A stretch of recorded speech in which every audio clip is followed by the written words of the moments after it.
یہ جنگ جو ہوئی ہے کربلا میں، مارکہ کربلا جو ہوا ہے، یہ یزید اور امام حسین کے درمیان نہیں تھا، بلکہ حسینیت اور یزیدیت کے درمیان تھا۔ یعنی یہ شخصی لڑائی نہیں تھی بلکہ نظریات کا تصادم تھا۔ اگر شخصی لڑائی ہوتی تو یزید جیت گیا تھا، بطور شخص حضرت امام حسین شہید کر دیے گئے اور یزید جو ہے وہ تخت و تاج پہ متمکن رہا۔ تو اگر یہ شخصی لڑائی قرار دیں تو یزید جیت گیا اور امام حسین ہار گئے، یہ شخصی اگر لڑائی قرار دیں، اور اگر یہ لڑائی نظریات کی قرار دیں اور جو حقیقت میں نظریات کی لڑائی ہے، تو یزیدیت ہار گئی اور حسینیت زندہ باد ہو گئی۔ یزیدیت کا جنازہ نکل گیا۔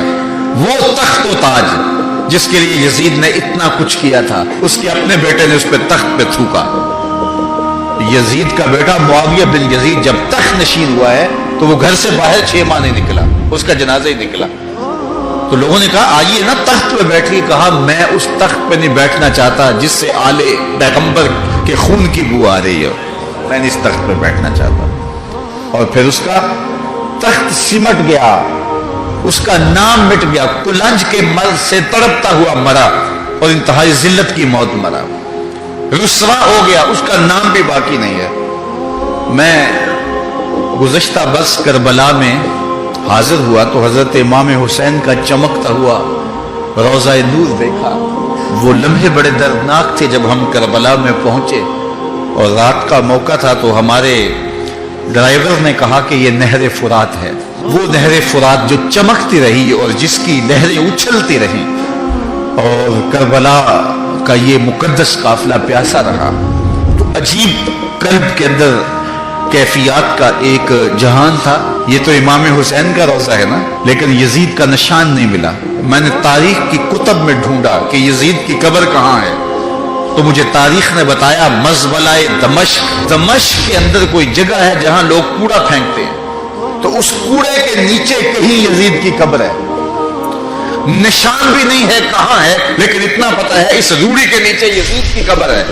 یزید کی قبر مزبلہ دمشق میں، اور امام حسین کا قبضہ آج بھی کربلا پہ۔ تو یزید کا نام مٹ گیا، اس کا تشخص مٹ گیا، امام حسین کا نام بھی باقی، آپ کا ذکر کی باقی، اور آپ کے تذکروں کی خوشبو بھی باقی۔ تو یہ شخصی لڑائی نہیں تھی۔ میں نے اس دن عرض کیا تھا کہ طلحہ بن عدی بن حاتم نے 30,000 لوگ پشت پہ کھڑے ہونے کی بات کی تھی، لیکن امام نے اس پیشکش کو ٹھکرا دیا تھا، اس لیے کہ آپ حق اور باطل کی راہیں اجالنا چاہتے تھے، اور وہ انہوں نے اجال لی۔ حضرت امام حسین کی شہادت کے بعد بھی یہ جنگیں جاری رہی۔ مالک اشتر کی قیادت میں مختار سقفی کی فوجیں ابن زیاد کی فوجوں کے مقابلے میں فرات کے کنارے لڑ رہی تھی۔ اللہ تعالیٰ نے فتح دے دی، ابن زیاد نے گھوڑے کو ایڑ لگائی اور میدان چھوڑ کے بھاگ گیا، باقی جو بھی قابو آتا اس کو پکڑ کے قتل کر دیا جاتا۔ خیر یہ لوگوں کی پہنچ سے بہت دور نکل گیا، لیکن اس کا جی گھبرا رہا تھا، پیاس کی شدت تھی، گھوڑا بھی ہانپ رہا تھا۔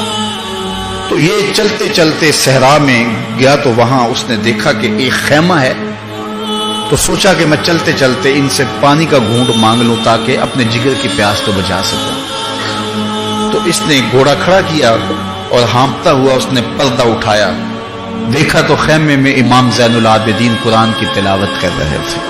تو جب اس نے دیکھا تو ایک دفعہ تو شرم سے پانی پانی ہو گیا، لیکن مرتا کیا نہ کرتا، پیاس کی شدت تھی کہ حضرت پانی دیجیے۔ امام زین العابدین نے دیکھا اور پھر گھڑے سے کٹورا بھرا اور اس کے ہاتھ میں تھمایا، سمجھا کہ حضرت نے مجھے پہچانا نہیں، پانی پی لیا، شدت کی پیاس تھی، پھر مانگا، آپ نے پھر دیا، تیسری مرتبہ پھر مانگا، آپ نے پھر دیا۔ 3 کٹورے پانی کے پینے کے بعد امام زین العابدین سے کہنے لگا حضرت شاید آپ نے مجھے پہچانا نہیں۔ امام زین العابدین ابھی تک ضبط کیے بیٹھے تھے، آنکھوں سے موٹے موٹے آنسو نکلے۔ کہا بدبخت تجھے نہیں جانتا جس نے میرا خاندان اجاڑ دیا، 6 ماہ کے بچے بھی نہ چھوڑے، جس نے مخدرات کو اونٹوں پہ بٹھایا، کیا تجھے نہیں جانتا جس نے خاندان نبوت اجاڑ دیا؟ تو کہا حضرت اگر جانتے ہیں تو میرے ساتھ یہ سلوک کیا کیا؟ کہا ایک دن ہم مہمان بن کے تمہارے گھر آئے تھے، جو تم نے کیا وہ تمہارے خاندان کی ریت تھی، آج مہمان بن کے ہمارے دروازے پہ